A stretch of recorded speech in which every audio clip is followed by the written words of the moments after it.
So while playing Teal Mask, I ran into this girl with a camera. Her name turned out to be Perrin, and after a brief chat, she wants to take my character's photo.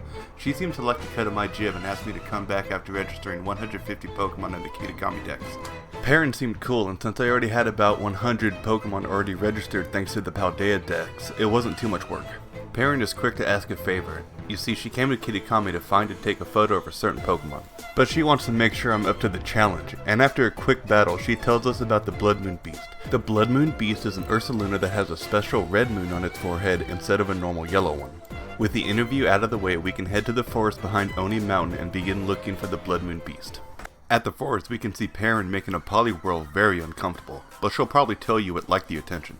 Perrin then tells me that for the best chance at success, we will have to wait until a night with thick fog. But before we can continue making a plan, we are attacked by an Ariados. In order to prevent another unwanted attack, Perrin sets up a tent to act as our base for the photo op. Perrin tells us that the Bloodmoon Beast is more cautious than other Pokemon. Perrin's solution to this problem is to photograph non-Bloodmoon Beast Pokemon. She bought a device at a thrift shop, and if we can get enough local ecology data to put into the device, it should be able to pinpoint the Bloodmoon Beast. We split the workload and only need to get pictures of about 10 different Pokemon. With 10 pictures to get and a whole forest to run around in, I get to work. There's Pokemon in trees, walking around, and even just standing out in the open. I get the 10 pictures easily enough and meet back up with Perrin. Between the two of us, Perrin and I get data on every Pokemon in the forest, so we put in the data and wait for a hit. During the wait, Perrin confides in us that she's been in a bit of a slump. She feels that her photos have begun to lose that spark, and she hopes that finding the Bloodmoon Beast will reignite her passion in photography.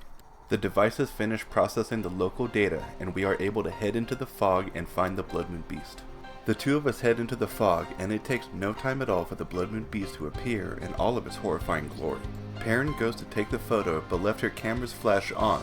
The sudden light startles the Bloodmoon Beast, and we have to fight. The Bloodmoon Beast is pretty strong and capable of taking out some of my high-level Pokemon, but it isn't too long before I am able to add the beast to my own team. Perrin and I return to camp for the night, and the next morning, Perrin is happily talking about the recent events. She feels that her spark has returned and is eager to get back to town to develop the photos. In town, Perrin tells us that the photos she took turned out to be bad, but she's still happy with the outcome. It's in this moment that Perrin finally remembers to ask us what our name is. As a reward for helping her get the bad photos of Ursaluna, as well as lighting that passion of hers again, she gives us a Hisuian Growlithe. We agree to meet again in the future, and Perrin leaves to find more things to take photos of.